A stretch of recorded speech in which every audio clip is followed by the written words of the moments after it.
Hey there! Welcome back to another episode of my hair journey.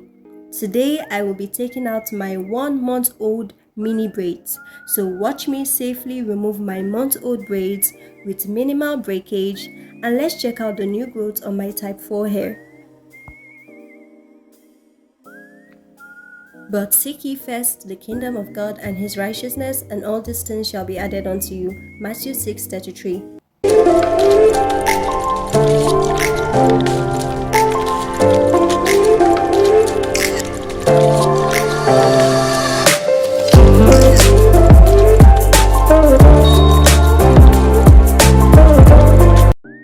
First things first, let's talk about how to safely take out month-old braids.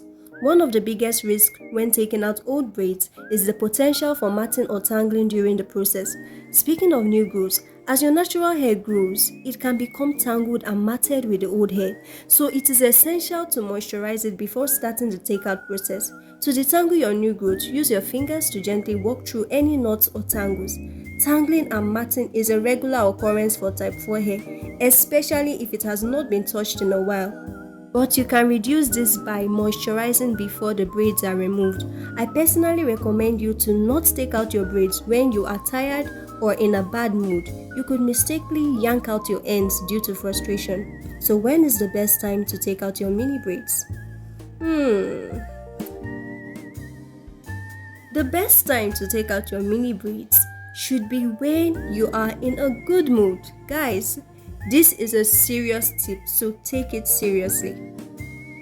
Let's talk about the process of taking out mini old braids. Truly, it can be daunting. Guys, I know you can relate. If you have not even done it before, you would agree that installing it is a full-time job. Talk more of the taking out process, so you want enough patience when doing this.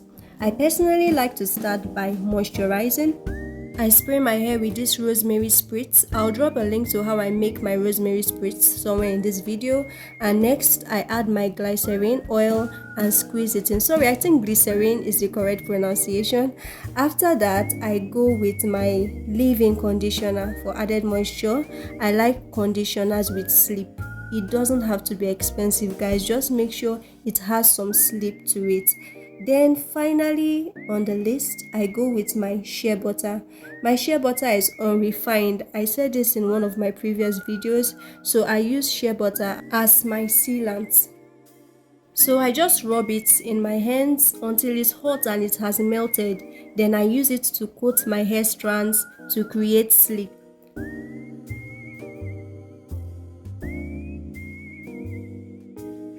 Lastly, I apply my rosemary oil to my scalp and the ends of my hair for added slip, and I massage it in. So you will notice that everything I'm doing is to create additional slip. I love to mix my rosemary oil with olive oil. I have done that in my previous video. You can see how I mix my rosemary oil for hair growth. Now, all of these steps help to soften the hair and make it easier to glide through. And you would agree that moisturized hair is less prone to breakage. Now, I bind my hair up and start taking my braids out. I'll be using the tip of this small comb here. So guys, you want to make sure you're taking out your braids from the tip of the hair to the root. Should I say ends? I guess ends, from the ends to the roots. So I know there are some people that can pull it off without following this rule, but it's just important to avoid any mistakes. Though I didn't follow this rule here, but I just wanted to say that your ends are the oldest part of your crown and they are the most fragile. So if possible, I would recommend that you go with some extra oil on the ends before unraveling, and also do take your time.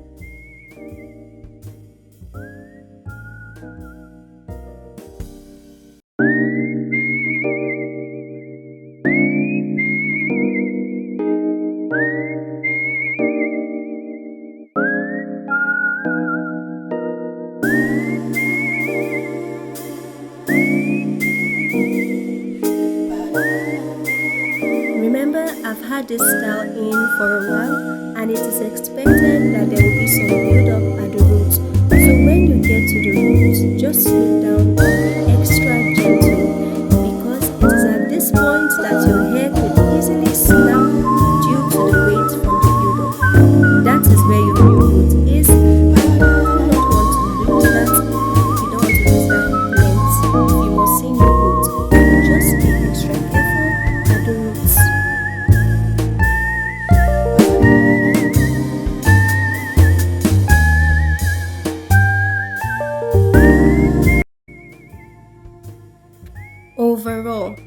taking out month-old mini braids can be a time-consuming process. It's not just about month-old, it depends on how many braids you installed. Guys, can you see this hair? There's so much braids on it.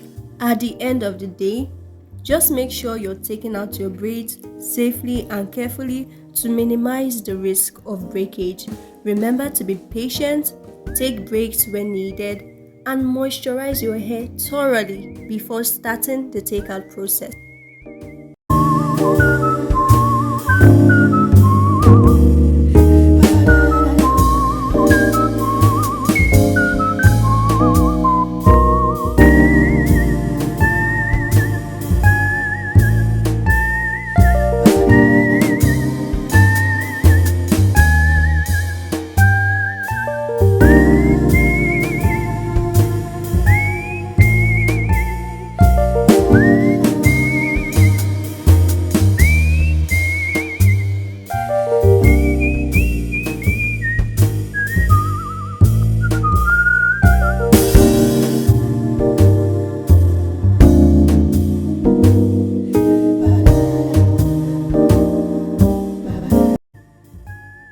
I like to take out my braids section by section.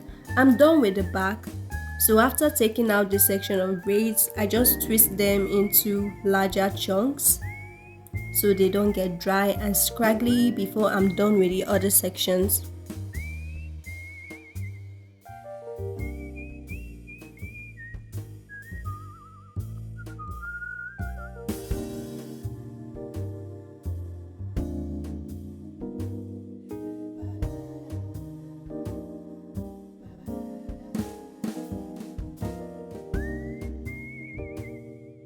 So now guys, I'm done with the middle section. So this takeout process, it took me 3 days, let me be honest, and it was tiring, but because I took breaks when necessary, I wasn't too bored. So that's just it. And finally, I'm taking out the front section. So guys, because you see me with a comb doesn't mean I'm gonna use it to comb my hair. Here's what I use the comb to do. I use the tip to burrow a hole, like a space in between each weave, to open it up a little and make it easier to take out. If I were using only my fingers to do this, my nails would chap off too much. I don't like my nails chapping off. I don't know if anyone can relate to this experience.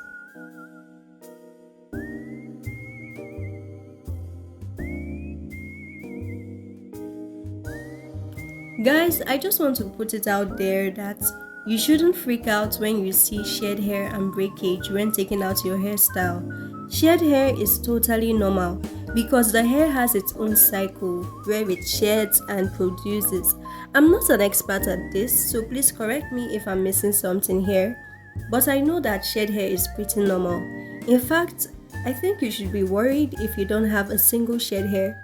Breakage to me is quite normal are mostly unavoidable because of hair manipulation. At some point, we manipulate our hair from time to time, and we always want to switch up our style, and sometimes we may do this too frequently. The best you can do for your hair is to reduce breakage by being extra careful. So the difference between shed hair and breakage is that shed hair is usually a complete hair strand from the root, whereas breakage is about half an inch to 2 inches of your hair strand depending on the length of your hair. And just imagine that you're getting so much breakage every month or so. It will look like your hair isn't even growing, or it's even getting shorter.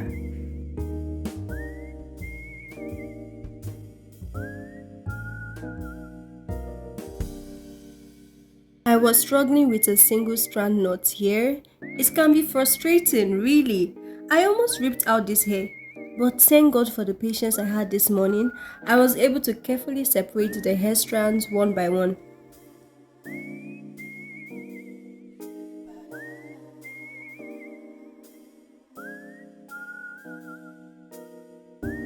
My neck was complaining at this point. I don't think people talk about the neck strain enough. The pain with taking down mini braids could almost discourage you from installing another one. But when I think of the length I'm able to retain, I just bear it, guys. So that's just the sacrifice inside of it. This is why I said you should ensure you are in a good mood before taking out your mini braids. Just imagine, I just had my bath and I had my breakfast, so my mood is pretty good right now. But after an hour, I'll be tired again and I have to stop. This is why I can't take my hair out for hours on end. It just doesn't work for me, guys. But maybe someone somewhere does it differently.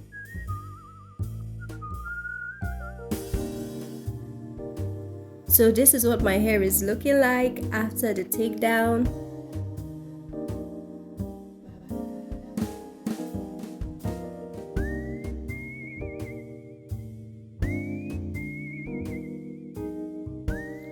Now this is approximately the shed hair and breakage I got in a month.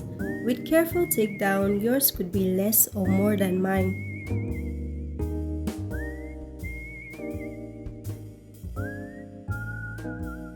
So that's it for today's episode. I hope you found this video helpful. If you have any questions or comments, please leave them down below. And do not forget to subscribe to my channel and follow me on my social accounts for more hair tips and tutorials. Thank you so much for watching, and I'll see you in the next one. Bye!